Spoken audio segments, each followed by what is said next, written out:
there are a lot of footy fans that watch their team extremely closely and they can pick up on something like the topic of this list, like straight away. So, the 10 most underrated players in football. And, I mean, there's some good players on this list. So, some will say, oh, he's not underrated. Well, he is. I'm telling you he is. At number 10, Callum Wilkie is underrated. And I don't care that he's an All-Australian, Gerard. I don't care that he's a best and fairest winner. He's underrated. Go and I want you to watch him. Who's the best player at St Kilda? Is it him? Or is it Sinclair? Is it the skipper? No, it's one of those two. It's Wilkie or Sinclair with Wanganeen, Millerer and Philippou coming hard with bullets, provided that Philippou's body can stay sound.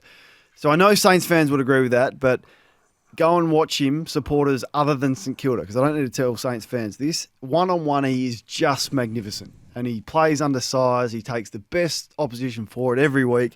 He's very sure with ball in hand. He makes good decisions. He's really a flawless footballer. Like, I don't know, that's a big call. It's a big statement. He doesn't have the star power. Going to need him this year, given they've lost one or two battle. He's an A-grade gun.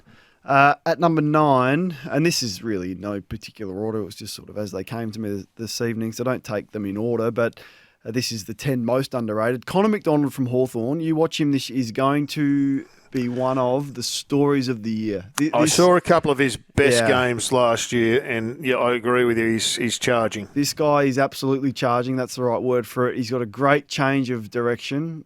He knows where the goals are. I hope that there's a little bit more midfield exposure, albeit I know that's hard for good sides, but he can certainly go inside. He's got enormous running capability. There's an air of confidence about him. It's taken him a little bit of time to probably reach the level that he has wanted to get to, but he's nearing that level now. So I really like him, and I think he's going to be one of the storylines for the year for the Hawks. Cam McKenzie's not as good, but Cam McKenzie has similar traits to Connor McDonald as well, which is he on the list too? No, he's not on the list, but I do like McKenzie. They're of the similar vein, similar age, good draft picks, but his highlights are good. He's just got to get more of them. Which he will. Jack Buckley, I know you're a big fan, and I probably don't need to tell you this. You spoke about him the other day. But he was by far the best defender for GWS last year. Yeah. Taylor had an off year. People keep telling me about Taylor, and I'm a huge fan. But last year, not so good. Jack Buckley last year was stiff not to be All-Australian. Right, and I was just going to say, he can be absolutely an All-Australian shot this year. And it's a brilliant story. But once again, good luck getting a kick on him. And he's an excellent. To be a great defender now, you got to be defensively really sound. You got to win one-on-ones, and you need to intercept, mark the ball, and he does all of that. So I ran into his old man when I was up working with at my daughter's unit last year at Christmas time. They were in Sydney, and he lives at Bronte, and I was at Bronte going for a swim, and we were talking about Jack. And I reckon he's outperformed even his father's expectations. So he's a slow comer, but he's come so quickly. The next one at number 6 is Willem Drew from Port Adelaide. Now, you speak to anyone there and they love this guy. They reckon he's a winner. He's often overlooked because we do Horn Francis, we do Butters, we do Rosie. But we don't do Willem Drew. And he gets tough jobs. He's incredibly tough. Super consistent. Yeah, consistent and really clean. Like when he first started. Is he underrated though? Because I would rate him as a gun. I reckon if he walked down Chapel Street, I would doubt whether anyone would recognise him.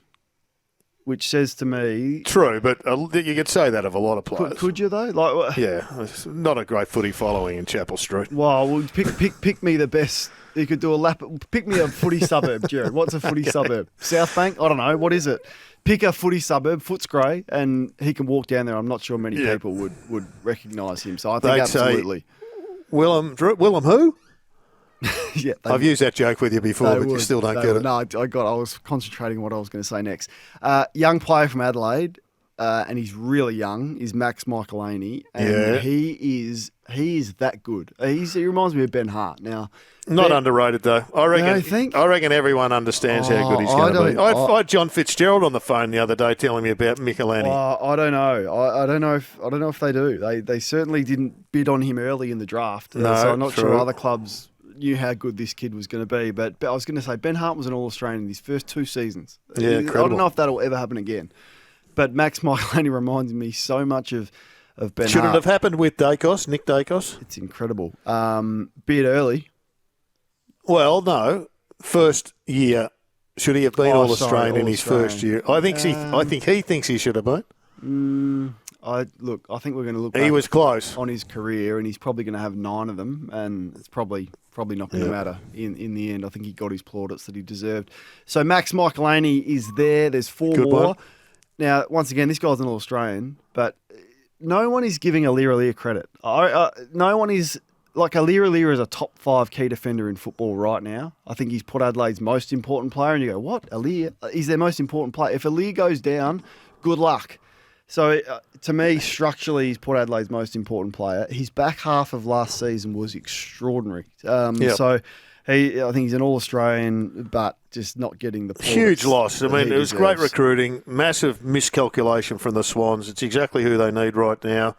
And, I mean, these things come back to haunt you because the minute he left, he became the superstar of the years. He had a good year, probably the year before he lost his way in Sydney, and Port Adelaide saw an opportunity and went bang. Yeah, and they were sort of playing him forward. They were rucking him. Then he was back, and there was no continuity. So he was playing the right position, and he's playing still underrated, you reckon? well. I think he is. I think Aliir is. And I never hear him spoken about with Taylor and Wiedering and Harris Andrews and these players. He should be. Is he in that company? Yeah, he is. He's 100% in that category. Now, is he as good as them? Or if they're an A+, he's probably an A.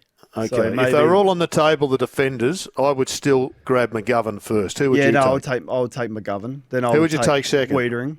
I'd have Andrews. I'd go Andrews then. I think I'd still go Taylor, and then I'd toss up probably Buckley and Aliir and the next cluster on the next rung of the ladder. He's on that next line for sure.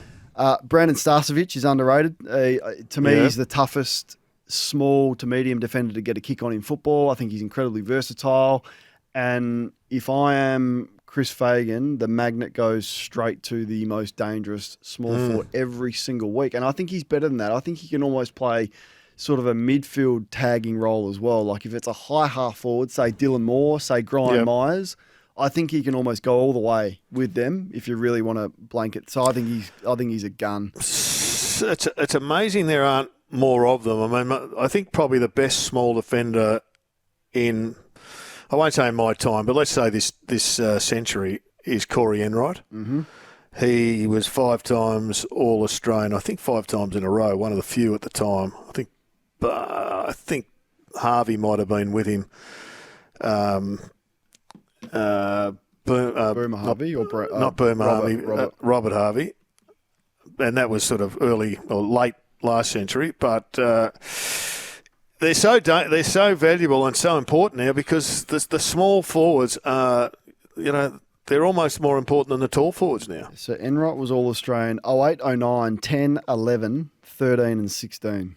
Freakish. Six-time All-Australian. He won 2 best and fairest in premiership years as well. Yeah. So that just goes to show the company that he is in terms of the greatest small defenders of all time. I jumped over number 7, which is Will Powell from Gold Coast. I rave about this guy every year. I hope he gets a good run at it. Broken legs, issues, knee, all sorts of stuff. But he can play midfield. I think he can be the Hayden Young for Gold Coast. He's that bigger body midfield, uses the ball extremely well. He's great in the air. Defensively, really sound. I just rate him so high. He's played 100 games now, so I think he's absolutely ready to explode. Will Powell. In midfield? He's an excellent halfback, and that's the only role that he's played. But I think he has Hayden Young capabilities to go. Well, they need to inside. bolster. I know they've got some guns in there, but they need to bolster it. I know Kingy's got them winning the next 3 flags, the Gold Coast. Well, that's because do you think they'll win finals? They wined and dined him, Gerard. They've taken him out for a steak and a margarita and all sorts of stuff to a fancy restaurant. Hardwick was there. They were all there.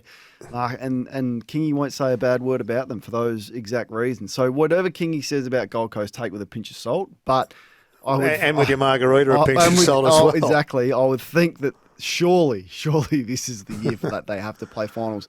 My man Will Hayward comes in at number 2. Any small forward who kicks 40 and doesn't get spoken about regularly is underrated. But not only that, I know champion data, and I know Hoyne, don't give him the love that he deserves, but He's a fire starter for them. Defensively, he's just a tenacious warrior and gets after the opposition. And internally, I'm looking forward to number one. Internally, if he was number two. They love him. Yeah, they do. And Brent Daniels is number one. And yes. We're all starting to talk about him. Yeah. We all are, but I think he gets... He's been a regular on the program for 2 years. He gets historical love today. So whilst we're probably rating him now, for 5 years we didn't rate him. So I've gone back historically, and he's getting the recognition that he should have got 2-3 years ago. So there's the 10 most underrated players in football. Gerard, what's your rating?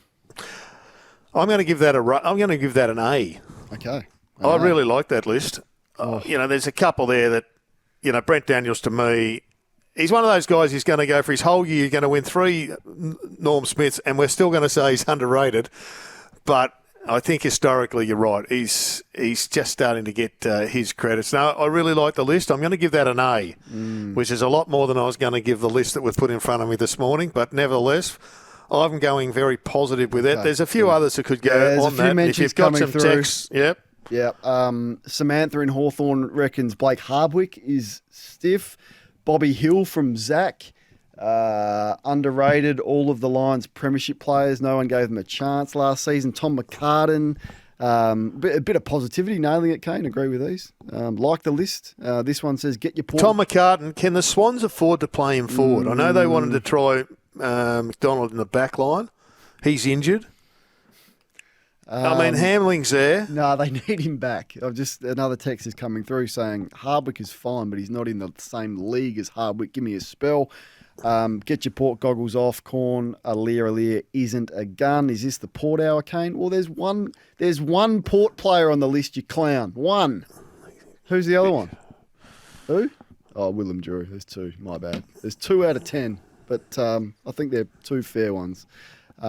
And Gerard's given the list an A, so I appreciate it. If you want to have your say, I like the list. Jump on the phone, 1300 736 Is Archie underrated? Yes. Yep. I'm disappointed in myself for not mentioning him. I asked the coach last week when he started to play at that level, and he said a couple of flashes in the last few games, but basically it was the finals. But if he kept that level up, it's all Australian high end level. Yeah, no, I'm a bit flat that I left him off. I thought about Lohman as well, but I thought probably got. I don't think he's underrated. He's a young player. And he got the recognition of the big grand final stage where he stood up as well. So anyway, there's a lot of good players that probably aren't getting the love that they deserve. That's probably the. I'll tell you who should get love. I thought he was finished. In fact, I'm not even sure he ever arrived originally, but. Lewis Malikan last year, he was magnificent. Good, solid.